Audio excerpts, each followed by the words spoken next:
Ya, pemirsa, Badan Pusat Statistik atau BPS melaporkan pertumbuhan ekonomi Indonesia sepanjang tahun 2023 sebesar 5,05%. Capaian itu melambat dibandingkan tahun 2022 yang tercatat 5,31%. Apa penyebabnya? Mari kita lihat beberapa data berikut ini. Kita melihat bahwa berdasarkan BPS, pertumbuhan ekonomi atau PDB 2023 tercatat di 5,05% untuk tahun 2023. Ini adalah melambat dibandingkan tahun 2022 yang tercatat 5,31%.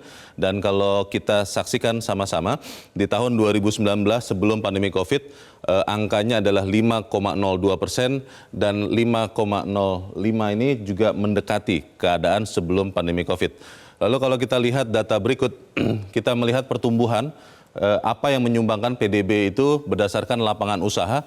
Kita melihat yang paling banyak adalah kelompok transportasi dan pergudangan, itu angkanya ada di 13,96%.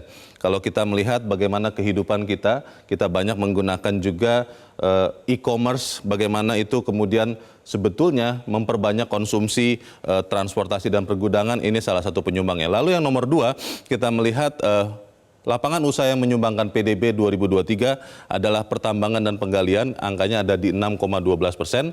Bagaimana dengan pabrik-pabrik atau industri pengolahan hanya menyumbang 4,6% dan perdagangan reparasi juga menyumbang 4,8%.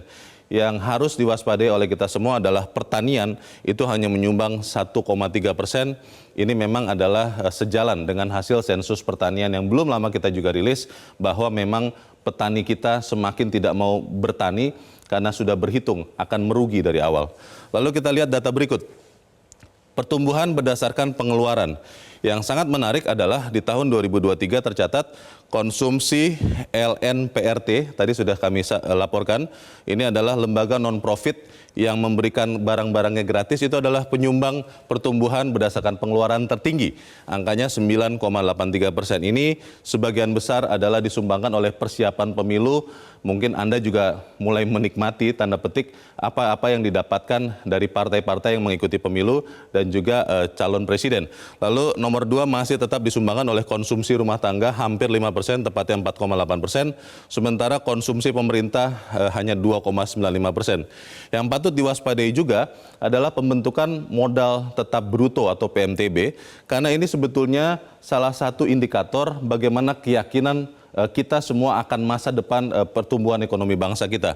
PMTB tercatat hanya 4,4%, ini malah kalah dibandingkan konsumsi rumah tangga yang 4,8%. Ini yang harus diwaspadai. Ini juga mungkin mencerminkan bahwa orang-orang masih menunggu apakah pemilu ini akan hasilnya seperti apa, baru mereka mau berinvestasi. Yang juga tercatat berkontraksi atau minus adalah impor, minus 1,65% sepanjang tahun 2023, sementara ekspor itu hanya tercatat 1,32%. Ini juga disumbangkan dari kondisi geopolitik. Kita tahu perang Rusia-Ukraina masih terus berlangsung, itu masih mengganggu geopolitik dan juga bagaimana perdagangan global. Demikian juga yang terjadi terakhir, konflik atau perang antara Israel dan Hamas di jalur Gaza, itu juga mempengaruhi perang dagang antara Amerika Serikat dan Tiongkok, itu juga masih mempengaruhi, dan itu yang membuat nilai ekspor dan bahkan impor kita sangat rendah. Bagaimana penyumbang berdasarkan daerah pertumbuhan ini? Yang menarik adalah kita melihat bahwa penyumbang pertumbuhan ekonomi tahun 2023 yang paling besar masih Pulau Jawa. Pulau Jawa tercatat menyumbangkan 57% dan ini tumbuh 4,96% dibandingkan tahun 2022, hanya tumbuh 5%. Yang nomor 2 menyumbang paling banyak untuk pertumbuhan ekonomi secara nasional adalah Pulau Bali dan Nusa Tenggara, menyumbangkan 52,77%, tumbuh 4%. Dan yang menarik lagi adalah kita melihat ada kontribusi dari Sumatera yang masih menyumbangkan nomor 3 terbanyak, 22%, yang tumbuhnya adalah 4,69%.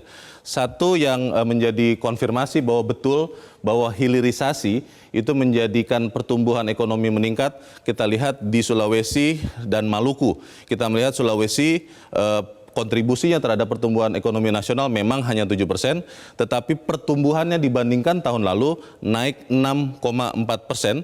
Ini hanya kalah dengan pertumbuhan kontribusi ekonomi atau PDB dari Maluku kepada nasional itu 6,9% tumbuhnya, dan sumbangannya kepada Indonesia nasional itu hanya 2,6%. Pertanyaan besar kita adalah apakah memang pertumbuhan ekonomi itu akan berkualitas, apakah kemudian kesenjangan itu akan bisa dikurangi, apakah kemudian hilirisasi itu juga akan terus memberikan sumbangan bagi pertumbuhan ekonomi Indonesia. Kita akan tanyakan itu di bagian berikut. Pemirsa, tetaplah bersama kami, Zona Bisnis segera kembali. Jelajahi cara baru mendapatkan informasi. Download Metro TV Extend sekarang.